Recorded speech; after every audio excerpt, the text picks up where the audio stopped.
여러분 반갑습니다.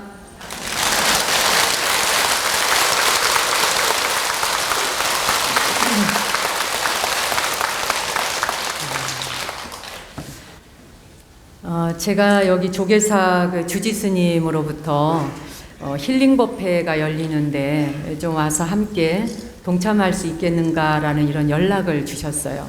그래서 제가 무조건 앞도 뒤도 돌아볼 거 없이 예스, 오케이, 네, 이렇게 저는 오늘 주어진 시간에 그런 대화를 한번 나누어 보고 싶어요. 마음도 품질 관리를 한번 해보자는 거예요.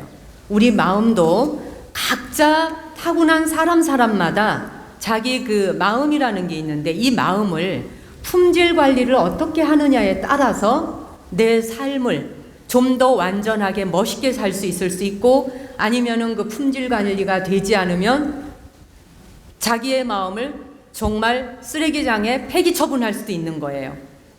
그래서 오늘은 도대체 우리가 살아가면서 힐링이 왜 이토록 필요한 시대가 되었고, 왜 이게 아니야, 이것이 전부가 아닌 것 같아 라는 퀘스천을 붙이고 전부 고개를 떨구고, 또 삶이 왜 이렇게 황폐하고 각박한가, 뱃속에 들어가는 삼시세끼 밥은 넉넉한데 왜 마음의 품질은 가면 갈수록 더욱더 맛있고 아름다워지고 멋있어지는 것이 아니라 왜 더 배를 고파하는가? 그렇죠? 그러면 우리가 마음의 품질 관리가 되지 않을 때 한 사람 한 사람의 삶의 질이 떨어질 수밖에 없고, 한 사람 한 사람의 삶의 질이 떨어지면 가정이 불행해질 수밖에 없고, 그것이 또 이 나라 경제와 국가에 모든 영향을 미치지 않겠습니까? 불가에서는, 불교뿐이 아니라 인도에는 오래된 그 고대 경전에 보면 우리 생명들의 삶을, 까르마를 세 종류로 나누었더군요. 물론 세 가지의 패러다임 안에 다 넣을 수 없겠습니다만, 일단은 큰 부류로 볼 때 세 개의 둥치로 이제 나누어 놓았어요. 그 세 개의 둥치가 뭐냐면, 자기가 살아온 모든 그 DNA 기록이 다 기록되어 있는 총합의 저장 창고가 있는 거예요. 내가 살아온 생애가 어떻게 살아왔는지 전체적인 것을 총망라해서 볼 수 있는 기록이 있는 거죠. 아마도 우리는 사람으로서만 살아온 게 아닐 거예요. 나무로도 살아왔을 것이고, 풀벌레로도, 동물로도, 여러분이 키우는 애완동물 무엇으로도 우리도 그 삶을 다 한 번쯤은 살아보지 않았겠는가? 왜냐하면 한 번도 우리가 그런 삶을 살아보지 않았다면 동질성을 느끼지 않을 때 우리는 연민의 마음을 일으키기가 어려워요. 내가 살아봤던 것, 내가 경험해 봤기 때문에, 내가 아픔과 슬픔을 겪어봤기 때문에 남의 처지를 아는 것과 같이 우리가 모든 생명을 한 번씩 다 관통해서 살아봤을 거라는 거죠. 그 다음에 또 하나는 이번 생에 태어나서, 이번 생에, 지금 한 생애를 살아가는 이번 생애 동안의 까르마가 있는 거예요. 이번 생애에 태어나서 만나는 사람들과 해결해 가야 될 것, 갚아가야 될 것, 쌓아가야 될 공덕, 이런 것들이 이번 생애에 해야 될 것들이 있어요. 요번 한 생애 동안에 우리가 까르마를 한꺼번에 다 청산할 수 있지는 않아요. 그렇죠? 이번 생애에 만났다 헤어졌다 만났다 헤어졌다 하는 수많은 사람과 얽히고 설킨 실타래들이 있잖아요. 그 다음에 이제 마지막이 뭐냐면 오늘 하루, 오늘 이 순간에 일어나는 까르마가 있어요. 오늘 24시간이면 24시간, 또 1분 1초 매 순간마다 일어나는 까르마 업들이 있어요. 그렇죠? 자, 여기 조계사의 주지스님과 법보신문사라고 하는 불교의 주간 계통의 신문사가 공동으로 주최한 힐링 법회라고 하는 하나의 주제가 구심점이 만들어지자 거기에 관심 있는 분들이 모여들었습니다. 그러면 여기에는 공동의 업을 가지고 온 거예요. 이렇게 크게 한 사람에게, 그 가족에게, 나아가서는 내 친인척과 관련해서, 또 우리와 관련 있는 모든 생명체들과 이렇게 우리는 세 가지의 공동의 업을 가지고 톱니바퀴처럼 돌아가는 거예요. 이제 이 삶에 대해서 우리가 어떻게 받아들이고 인식하느냐에 따라 내 마음의 품질 관리를 스스로 할 수 있게 되는 거예요. 자, 여러분은 여러분 자신이 생각할 때 자기 마음의 품질이 상품으로 내놓았을 때 어느 정도의 가치가 있다고 생각하세요, 혹시? 어디에 진열하면 될까요? 족에서 법당에 진열해요? 아우, 족에서 비좁게 생겼네. 네. 자, 스스로 내 마음의 상품의 질을 생각해 볼 때 정말 이 제품은 쓸만해요 라고 내놓을 수 있는지에 대한 걸 스스로에게 물어봐야 돼요. 그 말은 뭐냐면 내가 가지고 있는 생각, 내가 하는 말, 내가 하는 행동, 이 세 가지가 남 앞에 떳떳하고 남에게 이익되고 도움이 되는 것이다라고 내놓을 만한 것인지를 내 자신이 물어봐야 된다는 거예요. 남이 이 품질에 대해서 품평회를 해줄 수도 있지만 남에게 내놓기 이전에 완제품을 내가 내놔야 된다는 거죠. 근데 돌아보세요. 쓸만한 생각보다 내다 버릴 생각들이 더 많아요. 그리고 자기를 힘들고 고통스럽게 하는 생각들이 참으로 많죠. 그리고 그 생각들은 과거에 대한 생각과 오지 않은 미래에 대한 생각들이 발목을 붙들어요. 자, 과거와 미래가 나를 붙들기 시작하면 현재를 살아가는 나는 맥을 출 수가 없어요. 힘을 쓸 수가 없습니다. 그렇죠? 지금의 내 현실을 받아들이지 않게 될 때 내 인생은 어떻게 되나요? 그 품질은 자신한테도 쓸모가 없고 가족에게도 쓸모없고 남한테도 쓸모가 없는 생각이 된다는 거죠. 그렇죠? 까르마를 크게 세 가지로 분류를 했는데, 하나는 우리가 살아온 전생에 대한 기록이 담겨 있는 것 하나, 또 하나는 뭐라 그랬나요? 이번 한 생애에 내가 살아가는 내 삶을 기록한 것 하나, 또 하나는 일일, 오늘 하루 매일 매 순간에 내가 까르마를 선택할 수 있는 또 그 기록 하나라고 말씀드렸어요. 근데 지금 우리가 이번 생에서 겪는 까르마를 한번 봅시다. 내 뜻대로 안 되는 게 참 많죠. 살아보면 아름답고 싶은데 아름답지 않아. 부자이고 싶은데 부자이질 않아. 건강하고 싶은데 건강하질 않고 아파. 그렇죠? 늙고 싶지 않은데 늙어가. 병들고 싶지 않은데 병들어. 한 번 만난 사람과 영구히 유통기한 없이 사랑하며 행복하고 친하고 싶은데 인간관계 유통기한은 짧게 끝이 나버려. 그게 도대체 삶이 뭐냐 이거야.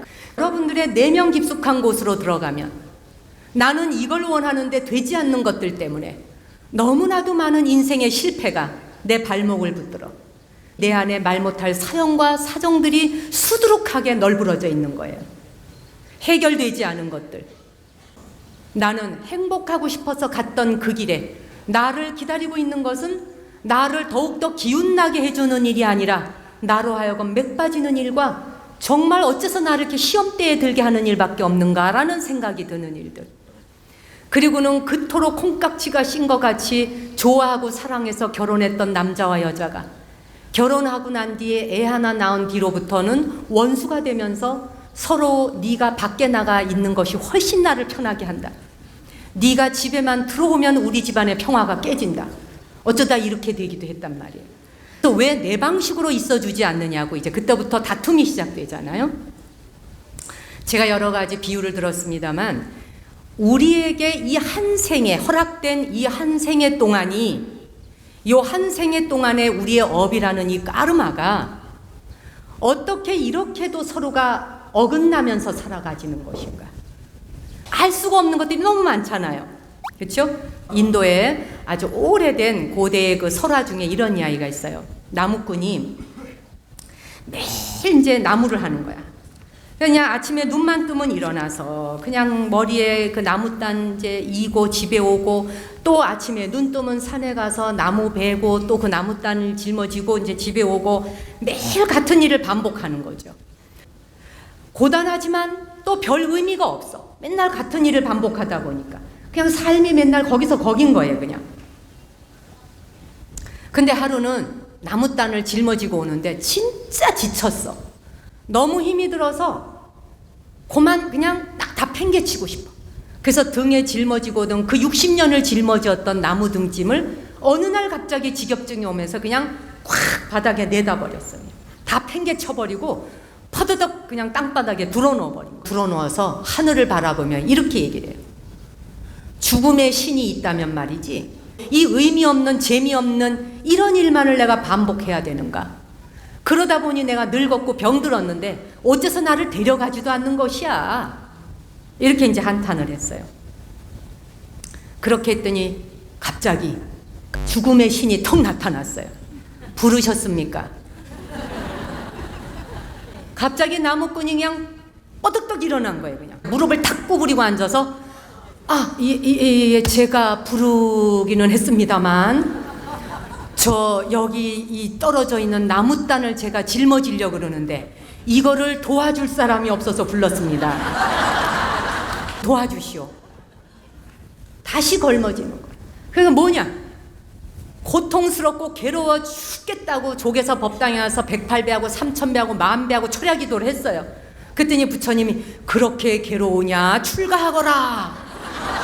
그랬더니 그냥 뻐덕떡 일어나가지고 아이고 부처님 제가 그게 아니라요. 집으로 돌아가는 차비가 없어서요. 지금 이렇게 우리가 기도하고 있는 것은 아니냐는 거죠. 그죠? 자, 이렇게 머리찜을 다시 걸머쥐고 다시 나무꾼의 삶을 시작하는 것. 이게 우리 삶이더란 말이에요. 이게 우리가 한 생애 동안 우리 까르마가 반복해가 벗어나는가 싶으면 또 들어가고 벗어나는가 싶으면 또 들어가고 그래서 이상하게 같은 일을 반복해서 경험하잖아요. 이상하게 믿었던 사람이 꼭 뒤통수 치고 가는 일을 올해도 경험하고 내년에도 경험하고 아니면 5년 단위 10년 단위 주기별로 나타나는 자기의 인생 까르마를 한번 보라. 보다 보면 같은 패턴이 계속 어느 시기가 되면 반복해서 오는 걸 느낄 수 있을 거예요. 이거를 알아차려야 된단 말이에요. 우리는 그저 삶에 지치고 고단하다라고 하는 것을 변명하기에 급급하고 그런 상황이 나한테서 그냥 저절로 없어지기를 바래. 공덕을 지어본 바도 없이 그냥 없어졌으면 좋겠어요. 그냥 없어져 주지 않을 때 우리가 보통 하는 말이 뭐냐? 죽고 싶어요. 그래서 죽음의 신이 오면은 나무단 다시 이어달라고 그래요. 그래서 부처님이 다시 해결해 주겠다고 출가해서 수행하거라 그러면 집에 갈 차비 좀 달라고 그러는 식이 된단 말이에요. 그렇잖아요? 이렇게 지겹고 지리한 삶을 질질 끌고 사느니 차라리 내가 죽는 것이 낫지라고 말하지만 죽는 것이 낫다라고 생각하는 그 마음의 깊은 저 바닥에는 무엇이 있느냐? 진실로 살고 싶다는 것이거든요. 진실로 살고 싶다. 자살하는 사람조차도 살고 싶어 죽는 거예요. 왜냐하면 더 나은 세상이 있을까 봐. 그래서 우리는 우리 스스로 그렇게 결심을 해보고 작심을 해보고 하지만 내 인생 자체가 뜻대로 이 한 생애가 풀리질 않아. 근데 어려움은 끊임없이 와. 그 희한하게 어려움은요 하나만 오질 않아요. 한 개의 어려움이 올 때 이 고통은 꼭 동생 데리고 와요. 그래서 한 번 고통이 겹치기 시작하면 죽어라 죽어라 하고 고통이 와. 죽어라 죽어라. 숨조차도 쉴 수 없이. 그렇죠? 자, 그럴 때 제가 오늘 팁 하나를 소개하겠습니다. 분노 다스리기 3종 세트. 첫째, 코 막고 숨쉬기. 둘째, 이름 붙여라. 그것도 안 되면 반응하지 않겠다. 내가 이 생애에 태어나서 만나는 사람, 나에게 다가오는 어려움들, 이 모든 고통들은 다 이유가 있어서 오고 이유가 있어서 만났을 것이라는 거예요. 그게 왜 온 거예요? 라고를 묻기 시작하다 보면 진이 빠져요. 오는 순간 받아들이는 거예요. 그냥 무조건 그냥 내 거야. 이건 좋은 것이건 나쁜 것이건 관계없어요. Yes, thank you, 고맙습니다. 무조건 받아들여 봐요. 근데 우리는 지금까지 이게 훈련이 안 된 거예요. 그런데 수행이란, 기도란, 또 이 생에서의 고통을 뛰어넘는 방법이란 정말 장대 높이 뛰기를 하듯이 뛰어넘어야 할 때가 있단 말이에요. 그냥 힘들어서 막 달려가다가 장대를 콱 꼽아서 그 반동에 의해서 높이 뛰어서 저 담장을 넘어서야 할 때가 있단 말이에요.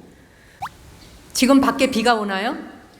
이 대지 위에 있는 모든 나무들이 이 비가 오지 않으면 생명을 유지하기가 어려워요. 거기다가 저수지에 물을 담아놔야지만이 농사 짓는 사람들이 그 물을 가지고 농작물을 또 경영할 수가 있어요. 그래서 농부들에게 그지없는 단비이면서 이 속은 목과들에게는 감노의 비와 같다. 근데 우리 보세요. 이 비가 오는 사실 하나를 놓고도 내 방식으로 해석하는 거예요. 내가 오늘 조개사를 가는데 비가 왜 이렇게 오는가? 비가 오는 것이 불편한 거예요. 그리고 비가 온다는 사실이 내 삶을 방해하기 위해서 오는 걸로 느껴지는 거예요. 나 아닌 다른 생명들에게 얼마나 유익한지에 대한 생각을 미처 해보지 못하는 거예요. 다른 존재들에게 유익한 것이니 나에게 또한 좋은 것이다라고 생각하는 것이 이게 보살심이거든. 그래서 비가 오거나 눈이 오거나 날씨가 굳으면 날씨 굳은 것 자체를 자꾸 탓하게 되는 거예요. 비는 올 뿐이에요. 비가 오는 사실은 좋은 것도 나쁜 것도 아니에요. 때가 되었으니 와요. 왜? 보세요. 모든 것은 균형을 맞추기 위한 거예요. 오늘 내가 마주치게 될 인연들, 이것은 악업도 선업도 아니에요. 좋은 것도 나쁜 것도 아니에요. 설령 내가 지하철을 타고 가다가 어떤 사람이 내 어깨를 툭 쳤다 해도 어깨를 툭 친 사실은 나쁜 것도 좋은 것도 아니에요. 또 누군가가 내 발을 실수로 밟았다 해도 발을 밟은 사실은 재수가 있는 것도 없는 것도 아니에요. 중요한 사실은 뭐냐? 그런 상황이 나에게 일어났을 때 그것을 받아들이고 해석하는 나의 마음 상태가 까르마를 결정해요. 그거를 불쾌하게 생각하고 기분 나빠하고 멱살잡이를 하고 네가 내 발을 밟았어? 그런데 사과를 하지 않아? 어디 두고 보자. 이런 살기가 일어나도록 하는 까르마. 이 까르마는 이 사람의 전생에 기록되어 있는 까르마 속에 내장되어 있을 수 있는 거죠. 근데 우리는 매일 일일, 매일 매순간에 일어나고 있는 인연과 일어나고 있는 사건을 통해서 내 까르마를 정리해 갈 것인지, 내 마음의 품질을 정리해서 마음에 있는 번뇌의 쓰레기들을 하나하나 정리해 갈 것인지, 아니면 여기에 수미산처럼 쌓아갈 것인지를 매일매일 나에게 선택할 기회가 오고 있다는 거예요. 그것은 내가 그걸 어떻게 받아들이느냐에 나의 선택에 달린 것이라는 거예요.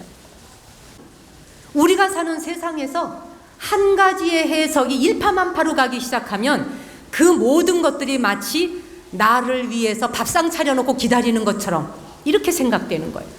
마치 불행이, 나쁜 일이, 고통이 나만을 위해서 나쁜 일을 반복해서 주려고 우주가 나에게 말하자면 죄를 주기 위해서 대비하고 있는 것처럼 생각된다. 진실은 그게 아닌데, 진실은 내가 그것을 어떻게 해석하느냐에 따라 달라진다는 거예요.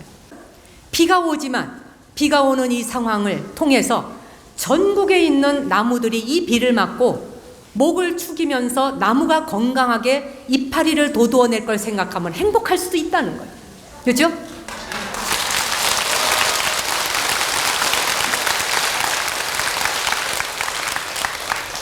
우린 이렇게 나에게 주어진 삶을, 이 지루한 삶을 언제까지 끌고 가야 하나요? 라는 질문을 참 많이 합니다. 저에게도. 내가 죽어야 하는 것이에요? 살아야 하는 것이에요? 이렇게 묻는 분들도 정말 많으십니다. 자, 이럴 때 우리는 두 가지의 선택과 두 가지의 해석을 할 수 있는 방법을 여러분 자신에게 주어집니다. 그때에 모든 걸 원망과 탓하기와 비교하기로 가는 사람은 이 한 번의 생애에 주어진 까르마를 청산할 수 있는 기회를 다 놓쳐버리게 돼. 그리고는 전 생애에 기록했던 기록지에 또다시 반복하는 삶을 하나의 기록을 더 갖다 넣는 것밖에 되지 않아요. 부모를 탓하고 자신의 처지를 탓하고 이렇게 하다 보면 자기의 인생은 불행하기 이를 데가 없어요. 그러한 상황들이 내게 왔을 때 이렇게 해석을 한번 해보자 이거예요. 이 모든 것들이 내가 이것을 감당해냄으로써 이번 생에 내가 정리할 수 있는, 마음을 깨끗하게 비울 수 있는 기회가 내게 온 것이구나. 내가 이 부모를 만난 것도 부모님이 배우지 못한 게 무슨 죄입니까? 근데 우리는 가난한데 가진 것도 없고 배운 것도 없는데 인격까지도 완전히 쓰레기 수준이다. 어디다 쓰겠습니까? 우리가 진정으로 지녀야 할 것은 뭐냐? 아주 퀄리티가 높은 인격을 가져야 되는 거예요. 인격. 그런데 가진 것도 없고 배운 것도 없고 아무것도 내세울 게 없는데 인격까지도 바닥이야. 이게 가장 불쌍한 인간인 거예요. 오래된 불교 경전에 이런 이야기가 있습니다. 장애인으로 태어나는 사람들, 장애인으로 태어나는 사람을 보면 보통 일반적으로 우리가 교육받은 바대로 보면 불쌍하고 가엾은 사람으로 봅니다. 아유, 무슨 죄를 졌길래 저렇게 태어났는고, 가엾고, 이렇게 말합니다. 그런데 경전은 반대로 해석합니다. 그가 불쌍한 것이 아니에요. 수십 생에 걸쳐서 해결해야 할 업을 한꺼번에 청산하는 중이라는 거예요. 한꺼번에, 이 생에 한 번에. 그래서 우리는 그런 사람을 바라볼 때 바로 그 부처 앞에 예경해야 된다는 거예요. 한 번에 업을 청산하는 사람의 모습을 경이로운 눈으로 바라보라는 거예요. 여러분, 이 한 번의 생애에 와서 한꺼번에 그것을 청산해야 될 때 그가 겪어야 되는 고통을 한번 떠올려 보세요. 상상이 가는가? 그렇죠? 엄청난 고통이에요. 그 엄청난 고통을 받아들일 수 있는, 감당해낼 수 있는 그 그릇의 양을 키워가야 된다 이거죠. 여러분의 자녀 중에 만약에 그런 사람이 있다면 그 자녀가 가엾고 불쌍한 것이 아니라 수생급 동안에 겪어가야 할 업을 이 사람은 한꺼번에 청산하러 왔어요. 왜? 한 생 전에 공덕을 지은 게 있었어요. 바로 앞생에, 바로 한 생 전에 지어놓은 공덕 포인트 때문에 이 사람은 이번 생에 10번을 죽었다 깨어나서 갚을 전체의 업보를 한 생에 한꺼번에 해결할 수 있도록 허락한 거예요. 멋있잖아요. 그렇죠? 우리는 이렇게 범우주적인 안목과 범우주적인 시각으로 재해석을 함으로써 우리의 삶의 패러다임을 바꿀 수 있다는 거예요. 내게 어려움이 왔을 때 이 어려움과 고통이 온 순간 이 고통은 나를 괴롭히러 온 것이 아니라 내가 바로 한 생 전에 공덕 지어놓은 게 있었구나. 그 공덕의 대가로 온 것이구나 라고 생각하라는 거예요. 그게 진실이거든. 부처님과 선지식들이 거짓말 하겠습니까? 왜? 천안통을 통해서 다 보셨거든요. 보니까 진실이거든요. 공덕 없는 사람 고통 오지 않아요. 그거는 기도해 보신 분 알 거예요. 천일기도 시작해 보세요. 수많은 마장이 옵니다. 100일 기도만 해도 마장이 와요. 듣도 보도 못한 마장이 옵니다. 얼마나 멋있어. 기도 공덕으로 온 건데. 네?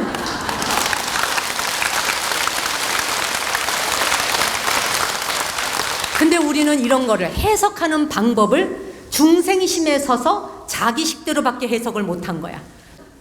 그러고는 부처님의 가르침을 자기 수준으로 끌어와서 조계사 법당에 와서 한다는 이야기가 우리 남편 사업 성취하게 해주세요.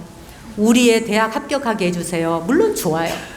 그러나 이제는 그 작은 소원 하나에 자기 인생에 목숨 걸지 말자는 거예요.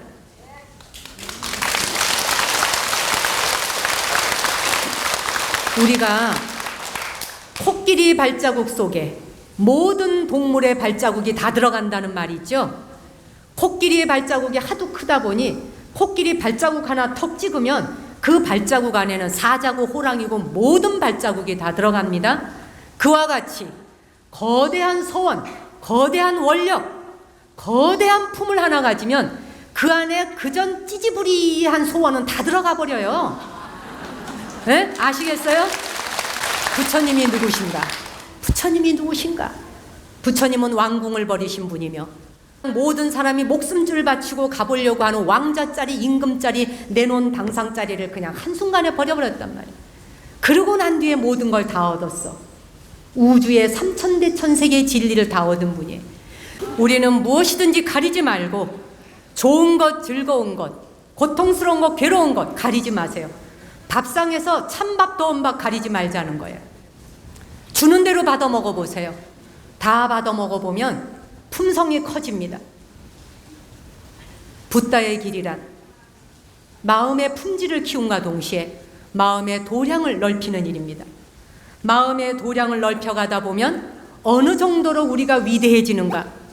부처님을 한때 어떤 사람이 찾아와서 욕을 했어요. 그런데 부처님 뭐라 그러셔요? 갖은 욕을 다 듣고 난 뒤에 뒤통수에다 대고 Thank you so much 이렇게 인사를 하셨단 말이에요. 그랬더니 이 사람이 가다 말고 휙 돌아서서 너 정신 좀 이상하니? 이랬어요. 그랬더니 아니 정신 전혀 이상하지 않아. 언젠간 내가 한 번은 갚았어야 할 그것을 네가 지금 이 순간에 당도하야 열매 맺은 것을 결실을 맺게 해주었으니 네가 내 앞에 부처가 아니고 누구겠는가. 그러니 땡큐 so much. 고맙다니. 그렇죠? 그 붓다의 품성과 그 부처님의 마음 품질을 우리는 그대로 우리 안에 씨앗을 발로시킬 수 있도록 그것이 우리 안에도 있음을 일러주신 거거든요. 일본의 유명한 료칸 선사라는 분이 계십니다. 사리불 존자와 똑같이 인내제일이라 참기로 뛰어난 분이에요. 모든 것에 너무너무 잘 참아. 곤조라는 사람이 뱃사공이었습니다. 그래서 이 곤조가 아 그래? 료칸이 그렇게 잘 참아? 어느 정도 잘 참는지 오늘은 내가 시험해보리라. 그래서 이제 료칸 선사가 이제 나룻배를 탔습니다. 그 강의 중간쯤 이르러서 이제 물이 좀 깊은 곳에 이르렀어요. 그 깊은 곳에 이르러서 배를 흔들흔들 하다 훌까닥 뒤집어 버렸어. 그 빠졌는데 료칸 선사는 헤엄을 못 쳐. 그래가지고 막 허구적 푸적푸적 그냥 막 물로 들어갔다 나갔다 막 이런 거예요. 그 원래 곤조가 료칸을 죽일 생각은 아니어서 참을 수 있나 없나 보려고 빠뜨린 거니까 얼른 손을 뻗쳐서 건져줬어요. 그냥 배로 허둥지둥 올라와서 어프 하더니 아이고 고맙소. 당신 아니면 내가 영 죽을 뻔했어. 이렇게 인사를 하더란 말이지. 응? 네가 아니었으면 내가 물에 빠져 죽을 뻔했다. 이런 마음이 바로 보살의 마음이요 부처의 마음인데 그게 부처님에게만 있겠느냐? 우리 모두에게 내 한 마음짜리에서 일체가 유심조라 한 마음을 그렇게 생각하는 그 찰나 그 자리에서 바로 부처의 마음은 꽉 열린다는 거예요. 네?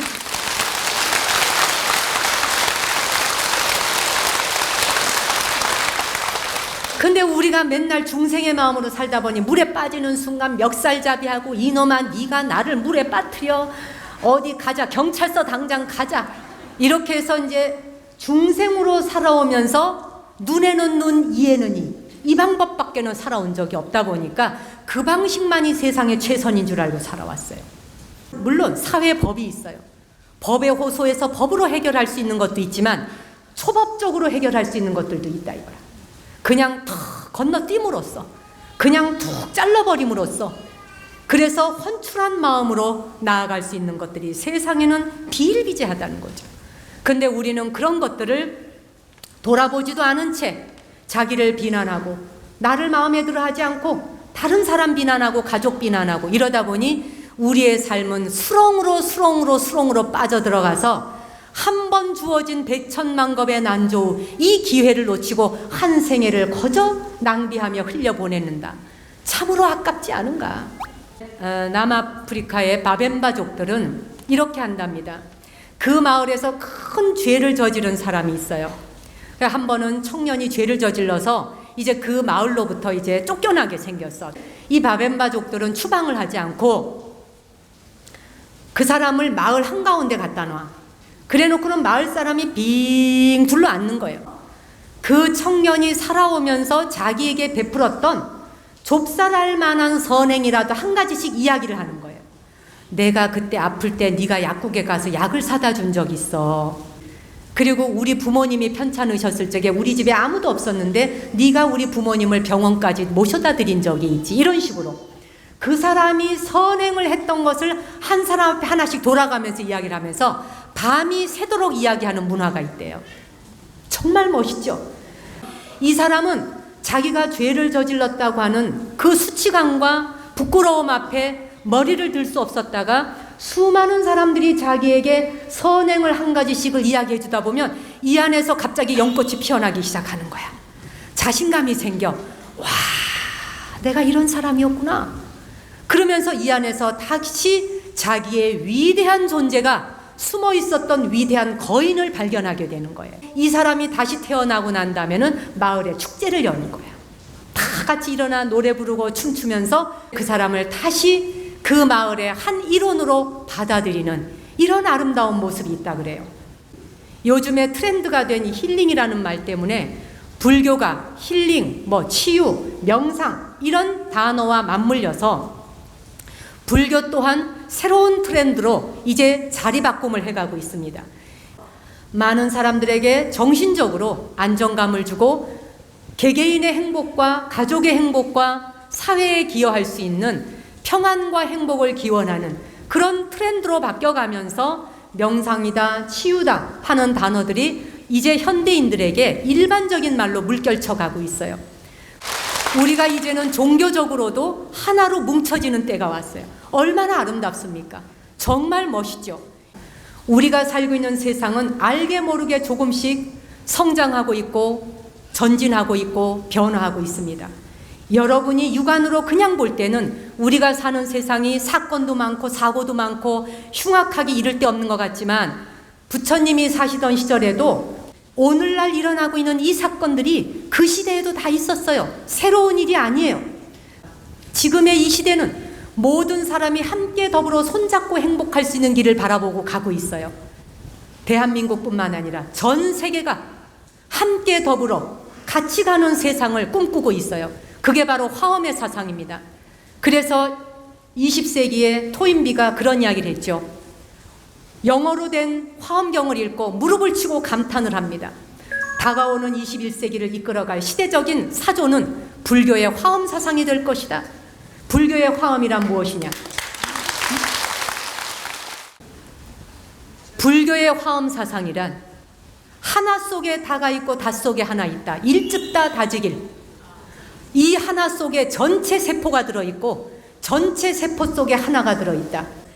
이것이 있으므로 저것이 있고 저것이 있으므로 이것이 있다는 것이 화엄 사상이에요. 연기법입니다. 이 세계는 혼자 독보적으로 떨어져 사는 존재는 없다. 모든 생명은 연대해서 사는 것이다. 연결지어서 사는 것이다.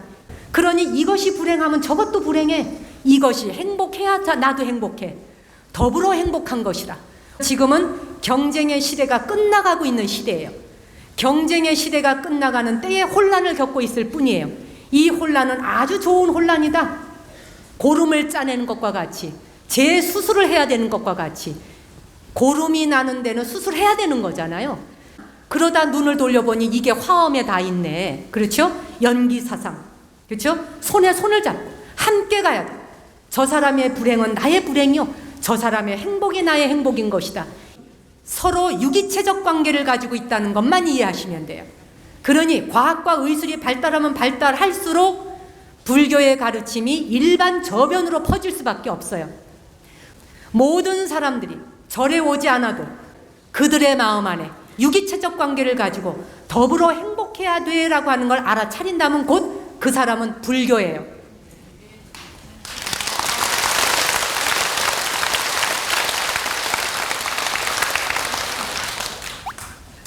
살면서 여러분이 정말 죽고 싶도록 힘들 때도 있을 거예요. 항상 좋지만은 않을 거예요. 우리에게 주어진 이 한 번의 인생이 늘상 좋은 것만도 아니고 그렇다고 늘상 나쁜 것만도 아닙니다. 저는 오늘 여러분에게 이 법회를 정리하며 이 말씀 하나를 드리고 싶습니다. 즐거움이 온다 해도, 행복이 온다 해도, 고통과 어려움이 온다 해도 그 모든 것들이 우리가 감당할 만한 것이 온다는 걸 이해하시라는 거예요. 감당하지 못할 것은 오지 않는다. 감당하지 못할 것은 나 스스로 만든 적이 없어요.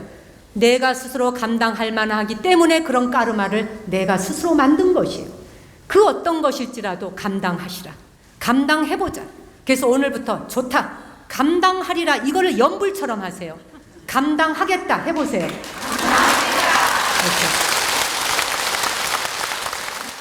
감당하리라를 3번만 하고 나면 옴마니 밤며 나무아미타불 관세음보살 연불하듯이 힘이 솟아요. 그 파워가 자기 안에서 일어나야 돼. 그럴 때 감당하겠다는 사람의 마음의 품질은 두려움이 없어요. 무유, 공포, 원리, 전도, 몽상이 돼요. 우리의 인생살이란, 삶이란 나이살이라는 게 있습니다. 통과 의례. 그건 뭐냐? 누구나 태어나면 태어나는 순간 100일이 되면 백설기를 하고 떡을 만들죠. 그래서 또 돌잔치를 하면서 때때 옷을 입히고 축하를 합니다. 그리고 성인식을 하고 자라나면 결혼을 해. 그렇게 우리는 매 순간순간마다 우리의 삶의 통과 의례를 통과해 가면서 하나씩 하나씩 잔치를 치루어 가요. 아이를 낳게 돼요. 그러고는 장성시키고 환갑과 진갑 잔치를 또 해요. 마지막 우리에게 주어지는 것이 뭐냐? 바로 죽음이에요. 죽음이 별다른 게 아니에요. 그것 또한 하나의 통과 의례예요. 죽음의 세러머니를 아름답게 받아들일 수 있어야 된다는 거예요. 죽음에게 질질 끌려가는 것이 아니라, 죽음은 질질 끌려가는 게 아니라 내가 죽음을 맞이할 수 있어야 된다. 우리에게 죽음이란 두려울 수 있어요. 그러나 세상을 살면서 우리는 두렵지 않은 것이 없었습니다.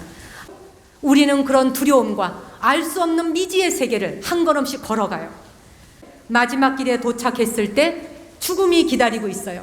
그 죽음은 잘 살아온, 통과 의례를 잘 해온 사람에게 주어지는 마지막 노래, 그 죽음의 노래를 부를 수 있어야 되는 거예요. 그래서 아메리카 원주민들은 죽음의 순간이 다가오는 걸 알아요. 그리고는 죽음의 노래를 부르죠. 나에게 생명을 허락하신 신에게 가까이 다가가고 있습니다. 내가 한 생애를 사는 동안 나에게 생명을 허락하신 신에게 감사드립니다. 그리고 내가 이제 신에게 가까이 다가가고 있으니 부디 나를 받아주십시오. 이런 노래를 자손들이 다 있는 앞에서 노래를 부르고 떠나. 얼마나 멋져. 지금부터 우리는 죽음을 멋있게 상상하자 이거야. 근데 우리는 뭐예요? 죽음이 오지도 않았는데 오늘 걱정하고 살 일 아니다는 거예요. 왔을 때 내 힘으로 어쩔 수 없는 것들은 맡겨버리라는 거예요. 그걸 통해 내가 경험하고 가야 할 것이 있을 것이다. 그러다 보니 우리는 필요 없는 두려움과 공포감이 내 마음을 사로잡아. 그러니 진리를 만났음에도 불구하고 진리가 내 마음을 더 크게 키워줄 수 있는 기회를 내가 스스로 포착하지 못해. 저도 그런 마음으로 하루하루 정진하겠습니다. 제가 부처님 법을 만나 살아오면서 늘상 용맹정진만 하면서 살아오지는 않았습니다. 저도 게으를 때가 있었고 제 자신의 수행력이 부족할 때 있었습니다. 하지만 제가 이 생에 태어나 가장 행복한 것이 있다면 부처님 법을 만난 것이고, 제가 이 길을 선택해서 가고 있음에 대해 제 자신에게 그지없이 감사합니다. 저 또한 죽는 날까지, 이 생을 하직하는 날까지 저에게 닥쳐오는 모든 업력을 받을 생각입니다. 그리고 그것을 나의 정진의 기회로 삼고자 합니다. 저에게도 부족함이 많지만 제가 이 앞에 서서 여러분에게 법문을 해야 할 정도로 저는 큰 스님도 아니고 정말 아무것도 아닙니다. 여러분이 저보다 훌륭하신 분이 더 많다는 거 잘 압니다. 그러나 우리 서로 제가 불자가 승려를 욕하지 말고, 승려가 제가 불자를 욕하지 말고, 저분 또한 인생을 완성해 가고 있는 중이다 라고 삼기해 주시기 바라고, 우리 또한 마찬가지입니다. 불자님들의 부족함을 볼 때 그분 또한 인생을 배워가고 있는 중이다, 그렇게 생각하면서 항상 저의 작은 기도 속에 여러분의 가정이 편안하시기를 그렇게 축원하고 축복하겠습니다. 고맙습니다.